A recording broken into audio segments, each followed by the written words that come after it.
प्रेम से बोलो विष्णु भगवान की जय, बृहस्पति महाराज की जय, गुरु भगवान की जय।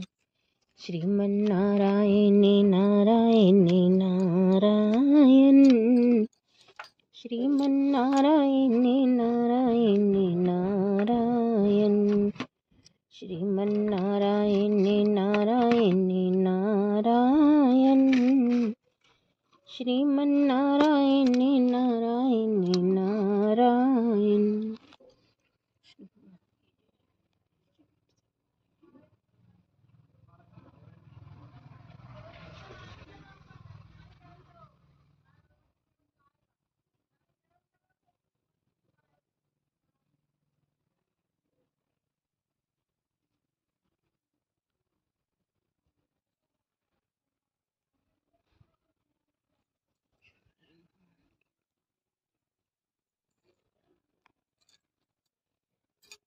हरि ओम नमो नारायण, हरि ओम नमो नारायण, हरि ओम नमो नारायण, हरि ओम नमो नारायण।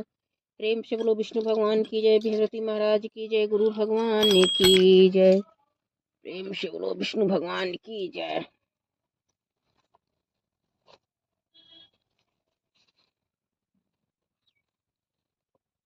एक समय की बात है, भारतवर्ष में पति राजा राज करता हुआ बड़ा प्रतापी और दानी था। वह प्रतिदिन मंदिर में दर्शन करने कर जाता था। ब्राह्मण गुरु की सेवा किया करता था।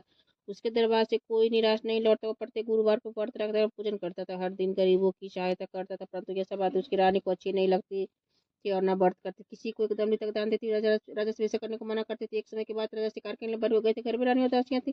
उस समय गुरु बृहस्पति देव साधु रूप धारण कर राजा के दरबार में भिक्षा मांगे तो कहने लगे, हे साधु महाराज, मैं दान से पूर्ण से तंग है कि मेरे से तो घर का कार्य समाप्त नहीं होता। इस कार्य के लिए पति देव ही बहुत है। आप इस प्रकार कृपा करें कि सब धन नष्ट हो जाए तथा मैं आराम से रह सकूं। साधु बोले, हे देवी, तुम तो बड़ी विचित्र हो। संतान धन से कोई दुखी नहीं होता है। सभी चाहते पापी पुत्र धन की इच्छा करता है।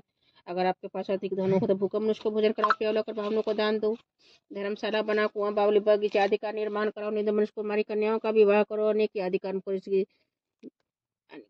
करो। इस प्रकार से कर्मों से अपन कुल और नाम पर लोग को सार्थक स्वर्ग की प्राप्ति होगी। मगर वो रानी बात खुश वो साधु से बोलने लगे, हे साधु महाराज, मुझे ऐसे भी धन की आवश्यकता नहीं है जिसे और मनुष्य का दान दूं, जिसके रखने उठाने मेरा सारा समय ही बर्बाद हो जाए।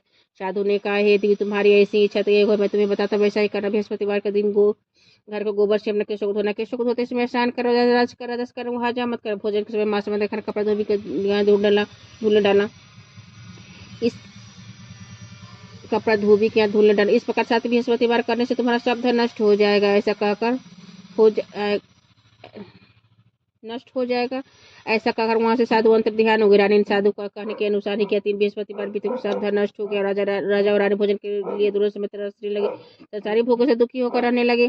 तब राजा रानी से कहने लगे, हे रानी, तुम यहाँ पर हो, मैं दूसरे दोस्त को जाऊँ, क्योंकि यहाँ पर मुझे सभी मनुष्य जानते थे, कोई कार्य भी नहीं कर सकता। देश और प्रदेश भी खड़ा बराबर है। ऐसा राजा प्रदेश चला हुआ, जंगल को जाता, लकड़ी काट कर लाता और शहर बेचता।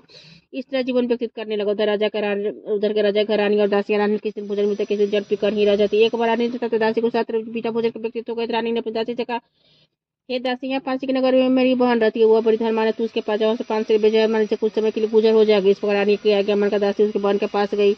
रानी के बहन उस समय पूजा कर रही थी, क्योंकि उस रोज बृहस्पतिवार था। जब दासी ने रानी के बहन को देखा तो उससे बोली, हे रानी, मुझे तुम्हारी बहन ने भेजा, मेरे लिए 5 से बेजा दे दो। इस प्रकार रानी ने अनेक बार कहा, परंतु रानी ने कुछ उत्तर नहीं दिया, क्योंकि वह उस समय बृहस्पतिवार की कथा सुन रही थी। इस प्रकार जब दासी को किसी प्रकार का उत्तर नहीं मिला तो बहुत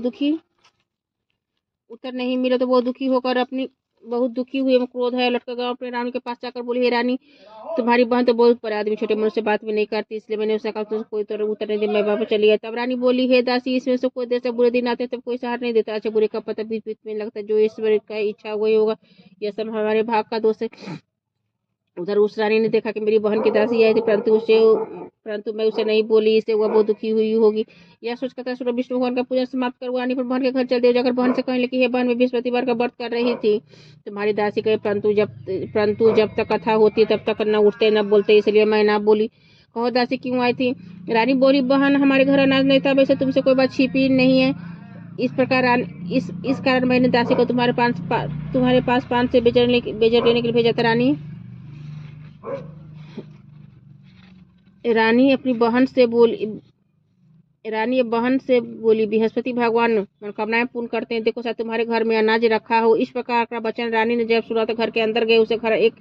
उसे एक घड़ा बेजर से भरा मिल गया। तब तो रानी और दासी को बहुत खुशी हुई। दासी कहने लगी, हे रानी देखो, वैसे हमको जवान नहीं मिलता, रोज ही व्रत करते, कैसे व्रत की विधि और कथा पूछ ली जाए कि व्रत कैसे करना चाहिए। पूछ ली जाए कि कथा कैसे है तथा यह व्रत कैसे करनी चाहिए। रानी की बहन ने कहा, गुरु भगवान के व्रत में चले दला मुनक्का से विष्णु भगवान के केले का जल का पूजन करते, दीपक जलावे, पीला भोजन करते, कहानी सुनते, गुरु भगवान प्रसन्न होते, अन्न धन देते, मनोकामना पूर्ण करते। इस प्रकार रानी और दासी ने यह निश्चय किया कि बृहस्पति भगवान का पूजन जरूर करेंगे। 7 रोज के बाद बृहस्पतिवार आया तो उन्होंने व्रत रखा। घुड़सवार में जाकर चना गुड़ बीन लाते, उस दाल से केले का जल, तब विष्णु भगवान का पूजन किया। पीला भोजन कहाँ से? बेचारे बड़े दुखी थे, परंतु उन्होंने व्रत किया था, इस प्रकार गुरु भगवान प्रसन्न थे। वे 2 थाले पीला सुंदर भोजन लेकर आए और दासी को देकर बोले, हे दासी, तुम्हारे और रानी के लिए भोजन है, तुम दोनों करना। दासी भोजन है तुम दासी 2 थाले में सुंदर पीला भोजन है लेकर आए और दासी को देकर बोले, हे दासी, तुम्हारे और रानी के लिए भोजन है, तुम दोनों करना। दासी भोजन पाकर बड़ी प्रसन्न हुई। रानी से बोली, चलो रानी जी भोजन कर लो। रानी को इस विषय में कुछ पता नहीं था, इसलिए दासी से बोली, तू ही भोजन कर, क्योंकि तुम्हारे व्यर्थ में हंसी उड़ाती है। विषय में कुछ पता न था, इसलिए वह दासी से बोली, तू भोजन कर, क्योंकि तुम्हें व्यर्थ में हंसी उड़ाती है। दासी बोली, एक महात्मा हमको भोजन दे गया। रानी को कहने लगा, भोजन तेरे लिए देगा, तू ही भोजन कर। दासी ने कहा, महात्मा को 2 थाले भोजन देंगे, इसलिए हम और तुम दोनों साथ साथ ही भोजन करेगी। इस प्रकार रानी और दासी दोनों ने गुरु भगवान को नमस्कार कर भोजन आरंभ किया था। अब वे प्रत्येक बृहस्पतिवार को गुरु भगवान का व्रत विष्णु का पूजन करने लगी। बृहस्पति भगवान की कृपा से फिर रानी और दासी के पास धन हो गया। रानी उस पर आलस करने लगा। तब दासी बोली, देखो रानी, तुम पहले इस प्रकार आलस करती थी, तुम्हें धन को रखने उठाने में कष्ट होता, इसी कारण सब धन नष्ट हो गया। अब गुरु भगवान की कृपा से धन मिला तो फिर तुम्हें आलस होता। बड़ी मुश्किल के बाद हमने धन पाया। इसलिए हमें दान पुण्य करना चाहिए। भूखे मनुष्य को भोजन कराओ, प्याव लेकर ब्राह्मणों को दान दो, तालाब बावली बगीचे आदि का निर्माण बनाओ, मंदिर पसाला बनाकर दान दो, कुमारी कन्याओं का विवाह कराओ, धन शुभ कार्यों में खर्च कर, तुम्हारे कुल का यश स्वर्ग की प्राप्ति से पिता भी पसंद होंगे। इस प्रकार के कार्य करने का आरंभ किए। काफी यश पाने लगे। एक दिन रानी और दासी विचार करने लगे, न चले राजा किस प्रकार से कोई खबर नहीं। गुरु भगवान ने उन्होंने प्रार्थना की। भगवान ने रात्रि में राजा को स्वप्न में कहा कि हे राजा, उठ, तेरी नाथ तुझको याद करते अपने देश को। राजा प्राप्त कर उठा और विचार करने लगे कि स्त्री जाति खाने और पहनने की साथी होती, पर भगवान की आज्ञा मानकर वो अपने नगर को चलने को तैयार हुआ। उसे पूर्व प्रदेश चला गया तो प्रदेश में दुखी रहने लगा। तब प्रतिदिन जंगल में से लकड़ी बीनकर लाता और उसे शहर में बेचकर अपने दुखी जीवन को बड़ी कठिनता से व्यतीत करता था। राजा एक दिन राजा दुखी होकर अपनी बातों को याद करके रोने लगा। तब उस जंगल में से बृहस्पति देव साधु के रूप धारण कर आगे राजा के पास आकर, हे लखन, तुम सुनसान जंगल की चिंता बैठे मुझको बतलाया। सुन राजा में चल भरा साधु को वंदना कर बोले, प्रभु, सबको जानने वाले हो इतना का साधु को अपनी संपूर्ण कहानी बतला दी। महात्मा दयालु होते बेस्ट बोले, हे राजा, तुम्हारी स्त्री ने बृहस्पति देवता का अपराध किया था, जिस कारण तुम्हारी दशा हुई। अब तुम किसी प्रकार चिंता मत करो, भगवान तुम्हें पहले से अधिक धर्मान कर। देखो, तुम्हारी स्त्री ने गुरुवार का व्रत आरंभ कर दिया है। तुम मेरा कहा मानकर बृहस्पति देव का व्रत करके चंदार को जल को लोटे में डालकर केले का पूजन करो, फिर कथा को और भगवान की सब मनोकामना का पूर्ण करेंगे। साधु को प्रसन्न देखकर राजा बोला, हे प्रभु, मुझे लकड़ी बेचकर इतना पैसा नहीं मिलता जिससे भोजन करो, अपराध को बचा सको। मैंने रात्रि में अपनी रानी को व्याकुल देखा, मेरे पास कुछ भी नहीं जिसे खबर मंगा सको। फिर कौन सी कहानी कहूँ, मुझको मालूम नहीं है। साधु ने कहा, हे राजा, तुम किसी बात का चिंता मत करो। बृहस्पतिवार के दिन तुम रोजाना की तरह लेकर शहर को जाओ। तुम रोज से दुगना धन प्राप्त हो। जैसे तुम भली बातें भोजन कर लो, बृहस्पति का पूजा का सामान मिल जाएगा। बृहस्पति देव की कहानी इस प्रकार से। प्रेम से बोलो, बृहस्पति भगवान की जय। प्राचीन काल में एक ब्राह्मण था, वह बहुत ही निर्धन था, इसकी कोई संतान नहीं थी। उसकी स्त्री बहुत मिलता के साथ रहती थी। वो स्नान नहीं करती, किसी देवता का पूजा नहीं करती, प्रातः काल उठते ही सर्वप्रथम भोजन करती, बाद में कोई अन्य कार्य करती थी। इसे ब्राह्मण देवता बड़ी दुखी थे, बेचारे वे बहुत कुछ करते, किंतु कोई परिणाम न निकला। भगवान की कृपा से ब्राह्मण की स्त्री कन्या रूप में पैदा हुआ। वह कन्या अपने पिता के घर में बड़ी होने लगी। वह बालिका प्रातः स्नान करके विष्णु भगवान का जाप करने लगी। वह बृहस्पतिवार का व्रत करने लगी। अपने पूजन पाठ को समाप्त करके सूर्य जाते मुट्ठी में जौ भर के लिए जाते पाठशाला के मार्ग में डालते जाते, तभी जौ सोने को हो जाते, लौटते से मिलकर घर ले आती। एक दिन वह बालिका सूप में ऊन सोने को जो फटक कर साफ कर रही थी कि उसके पिता ने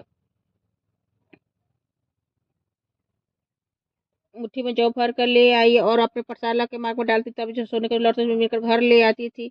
एक दिन वह बढ़कर सूप में सोने पर को फटक साफ कर रही थी कि उसके पिता ने देख लिया और कहा, हे बेटी, सोने जो फटकने के लिए सोने का सूप होने चाहिए। दूसरे दिन गुरुवार था, इस कन्या ने व्रत रखा, बृहस्पति से प्रार्थना करे, कहा, हे प्रभु सब कुछ, हे प्रभु, मैंने सच्चे मन से अपनी पूजा की हो तो मेरे लिए सोने का सूप दे दो। बृहस्पति देव ने उसकी प्रार्थना स्वीकार कर ली। रोजाना की तरह कन्या जो फैलाती जाने लगी। जब लड़कर जो बिन रही थी तो उसकी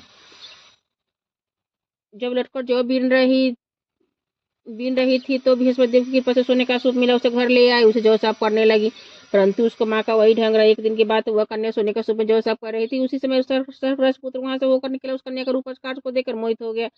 तब अपने घर आकर भोजन तैयार, जल त्याग उदास हो लेट गया। राजा को जब इस बात का पता लगा तो अपने प्रधानमंत्रियों के साथ उसके पास गए और बोले, हे बेटा, तुम्हें किस बात का कष्ट, किसने अपमान किया अथवा और जो कारण से कहो, मैं वही कार्य कर जिससे तुम प्रशंसा हो।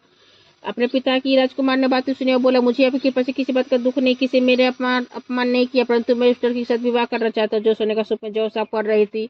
यह सुना राजा आश्चर्य में पड़ गया और बोला, हे बेटा, इस तरह की कन्या का पता तुम ही लगाओ, मैं इसके साथ विवाह अवश्य कर दूंगा। राजकुमार ने उस लड़के के घर का पता बतलाया। तब मंत्री उस लड़के के घर गया, ब्राह्मण देवता को सभी यार बतला। ब्राह्मण देवता राजकुमार के साथ अपने कन्या का विवाह करने को तैयार हो गया। विधि विधान के अनुसार ब्राह्मण का कन्या का विवाह राजकुमार के साथ हो गया। कन्या के घर से जाते पहले एक भांति उस ब्राह्मण देवता के घर में गरीबी का निवास हो गया। अब भोजन के लिए अन्न बड़ी मुश्किल से मिलता था। एक दिन दुखी होकर ब्राह्मण देवता अपनी पुत्री के पास गए और बेटी ने पिता की दुखी अवस्था को देखा और अपनी माँ का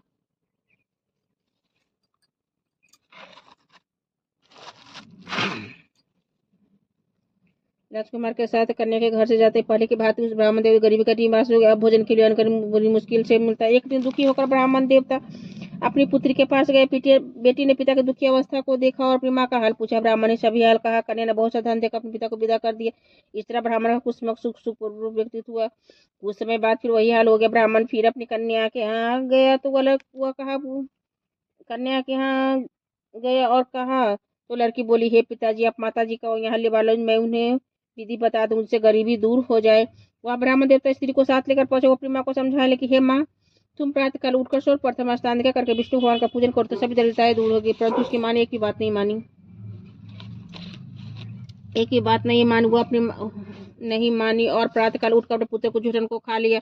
एक दिन उस पुत्री को बहुत गुस्सा आते कोठी में सभी सामान निकाल दिया और उसने अपनी माँ को बंद कर दिया। प्रातःकाल उसमें से निकाला और तथा स्नान का करवा के पाठ करवाया तो उसकी माँ की बुद्धि ठीक कर प्रत्येक बृहस्पतिवार का व्रत करने लगी। इस बात के प्रभाव से माँ भी धर्मांतर पुत्रवती हो गई। बृहस्पति की कृपा से स्वर्ग की प्राप्ति हुई। वह ब्राह्मण सुखपूर्व श्लोक को सुख को भोग कर स्वर्ग की प्राप्ति हुई।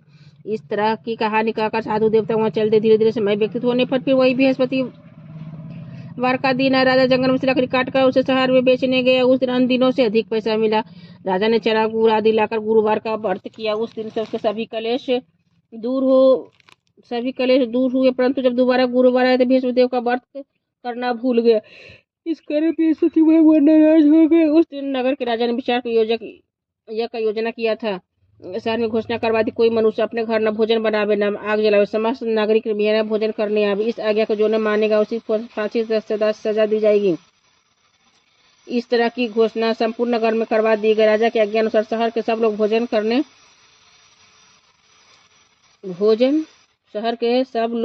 करने गए, लेकिन लकड़हारे कुछ देर से पहुंचा, इसलिए राजा उनको साथ लिवा ले गया और ले जाकर भोजन करवा रहे। रानी की दृष्टि खुटी पर जिस पर हाथ अटका हुआ वह दिखाई नहीं दिया।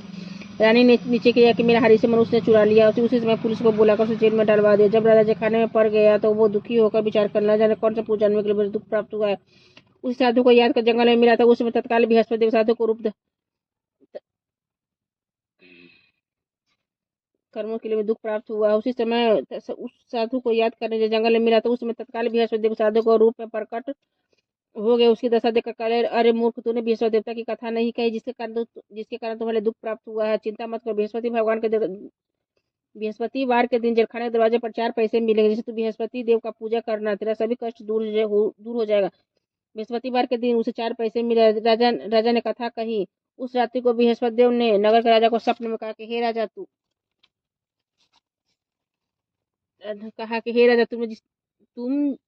हे राजा, तुमने जिस आदमी को जेलखाने बंद कर दिया और निर्दोष है वो राजा है, उसे छोड़ देना। रानी के हार उसी खुट्टी पर लटका हुआ है। अगर तू ऐसा नहीं करते मैं तेरे राज को नष्ट कर दूंगा। इस तरह रात्रि को स्वप्न को देखा। प्रातः कर उठा, खुट्टी पर हाथ देकर लकड़हारे ने लकड़हारे ने राजा से क्षमा मांगी तो योग सुंदर आभूषण देकर राजा को विदा कर दिया। गुरुदेव की आज्ञा अनुसार राजा अपने नगर को चल दिया। जब राजा नगर के निकट पहुंचा उसे बड़ा आश्चर्य हुआ। नगर में पहले से अधिक बाग तालाब हुए थे, तो बहुत से धर्मशाला मंदिर आदि बन गए थे। राजा ने पूछा, किसकी धर्मशाला? तब नगर के सब लोग कहने लगे कि यह रानी और बांदी का है। राजा को आश्चर्य हुआ और गुस्सा भी आया। तब गुस्सा भी आ गया। जब रानी ने खबर सुनी कि राजा आ रहे हैं, तो अपनी दासी से कहा कि हे दासी, देख राजा हमको कितनी बुरी हालत में छोड़ गए थे, वो हमारी ऐसी हालत देखकर लौट ना जाए, इसलिए तू दरवाजे पर खड़ी हो जा। रानी की आज्ञा अनुसार दासी ने दरवाजे पर खड़ी हो गई। जब राजा आए तो उन्हें साथ ले लाई। तब राजा ने तलवार निकाली और पूछने लगा, यह बतलाइए धन तुम्हें कैसे प्राप्त हुआ है? तब रानी ने तब रानी ने कहा, हमें यह सब धन बृहस्पति देव के प्रभाव से प्राप्त हुआ है। तो राजा ने निश्चय किया कि 7 रोज के बाद तो सभी बृहस्पति देव का पूजा करता, परंतु मैं रोजाना दिन में 3 बार कहानी कहा करूंगा तथा हर व्रत किया। अब हर समय राजा दुपट्टे में चने की दाल बंधी रहता, दिन में 3 बार कहानी कहता। एक रोज राजा ने निश्चय किया कि चलो अपनी बहन के यहाँ हो आवे। इस तरह निश्चय कर राजा घोड़े पर सवार हो अपनी बहन के यहाँ चलने लगा। मार्ग में उसे देखा कुछ आदमी मुर्दे को लिए जा रहे हैं, तो उन्हें रोक कर राजा कहने लगा, अरे भैया, मेरी बृहस्पति देव की कहानी सुन ले। बे लो हमारा तो आदमी मर गया है, इसको कथा ही पर। परंतु कुछ आदमी बोले, अच्छा कहो, हम तुम्हारी कथा को सुनेंगे। राजा ने अपनी दाल निकाली और जब कथा आधी हुई तो मुर्दा हिलने लगा। जब कथा समाप्त हो गई तो राम राम करके वह मनुष्य खड़ा हो गया। आगे मार्ग में उसे किसान खेत में हल चलाता हुआ मिला। तो राजा ने उसे देखा और उसे पूछा, अरे भैया, तुम मेरी बृहस्पति देव की कहानी सुन लो। किसान बोला, जब तक मैं तेरी कथा नहीं सुनूंगी तब तक मैं 4 हरैया जोत लूंगा। अपनी कथा किसी और को सुना।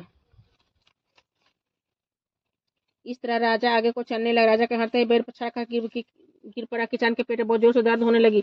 उसी समय उसकी माँ रोटी लेकर आई। उसे जब यह देखा तो रोटी लेकर आई। जब उसने ये देखा तो अपने पुत्र से सब हाल पूछा। बेटे ने सभी हाल कहा। तो मुझे दौड़ घुड़सवार के पास गई और वो बोला, मैं तेरी कथा सुनूंगी, तू अपना कथा मेरे खेत पर चलकर कहना। राजा ने बुढ़िया खेत पर जाकर कथा कर, जिसको सुनकर उसके बल उठ खड़े हुए। किसान के पेट का दर्द बंद हो गया। जब राजा ने अपनी बहन के घर पहुंचे तो बहन ने भाई की खूब मेहरबानी की। दूसरे रोज प्रातःकाल जगा तो वह देखे यहाँ सब लोग भोजन कर रहे हैं। राजा ने अपनी बहन से कहा, कोई मनुष्य भोजन नहीं किया है, मेरी बृहस्पतिवार कथा सुन ले। बहन बोली, हे भैया, यह देश ऐसा, पहले भोजन करते बाद में अन्न काज करे, कोई पड़ोस को देखा वैसा कर देखने परंतु कोई ऐसा व्यक्ति नहीं जिसने भोजन किया हुआ था। कुम्हार के घर गए जिसका लड़का बीमार था। उसे मालूम है कि 3 रोज से किसी ने भोजन नहीं किया। अपने भाई की कथा सुनने के लिए कुम्हार से वह तैयार हो गया। राजा ने जाकर कथा तैयार हो गया। राजा ने जाकर अपनी कथा सुनाने के लिए कुम्हार के यहाँ गया। वह तैयार हो गया। जाकर बृहस्पति की कथा कही, जिसको सुनकर उसका लड़का ठीक हो गया। तब राजा की प्रशंसा होने लगी। एक रोज राजा ने अपनी बहन के घर पर अपनी बहन से कहा कि हे बहन, हम अपने घर को जाएंगे, तुम भी तैयार हो। राजा की बहन ने अपनी सास से कहा, सास बोली, तो हाँ चली जा, पर तुम लड़कों को मत ले जाने, क्योंकि तेरा बच्चा कोई औलाद नहीं है। बहन ने अपने भाई से कहा कि हे भैया, मैं तो चलूंगी, पर कोई बालक नहीं जाएगा। राजा बोला, जब कोई बालक नहीं जाएगा तुम ही क्या करो? बड़े दुखी मन से राजा अपने नगर को लौट आए। राजा ने अपनी रानी से कहा कि हम निर्वंशी राजा, हमारा मुख किसी को दिखने का धर्म नहीं है, कुछ भोजन आदि नहीं किया। रानी बोली, हे प्रभु, बृहस्पति देव ने किसी को दिखने का तो कुछ भोजन आदि नहीं किया। रानी बोली, हे प्रभु, बृहस्पति देव ने हमें सब कुछ दिया, हमें औलाद अवश्य देंगे। उस रात बृहस्पति देव ने राजा के सपने में कहा कि हे राजा, सभी सोचते तेरी रानी गर्भ से है। राजा को यह बात सुनकर बहुत खुशी। तब 90 महीने से गर्भ सुंदर पुत्र पैदा हुआ। तब राजा बोला, हे रानी, स्त्री बिना भोजन के रह सकती, किंतु बिना कहे नहीं रह सकती। जब मेरी बहन आवे तुमसे कुछ मत कहना। रानी ने कुछ मत कहना, मेरी बहन आवे तो उसे तुम कुछ मत। रानी ने अच्छा कह दिया। जब राजा की बहन ने शुभ समाचार सुन बहुत खुशी तो बधाई लेकर अपने भाई के यहाँ आई। तब रानी ने कहा, घोड़ा चढ़ के तो नहीं, गधा चढ़ के आई। राजा की बहन बोली, भाभी, मैं इस प्रकार न कर तुम्हें औलाद कैसे मिलते? बृहस्पति ऐसे जैसे जी के मन जो मनकामना सभी को पूर्ण करते हैं। जैसे सद्भावना पूर्वक बृहस्पतिवार का व्रत करता है, कथा पढ़ता, सुनता, दूसरों को सुनाता है, बृहस्पति उनकी सभी मनोकामना को पूर्ण करते हैं। भगवान बृहस्पति सदैव रक्षा करते हैं। संसार में सद्भावना से भगवान जी का पूजन और व्रत सच्चे हृदय से करते हैं, उनकी सभी मनोकामना को पूर्ण करते हैं। जैसी सच्ची भावना से रानी और राजा को कथा को गुणगान किया तो सभी इच्छाएं बृहस्पति देव जी ने पूरी की थी। इसलिए सबकी कथा सुनने के बाद प्रसाद लेकर जाना चाहिए। से मन करते हुए जयकार बोलना चाहिए। प्रेम से बोलो, बृहस्पति भगवान की जय, विष्णु भगवान की जय, गुरु महाराज की जय।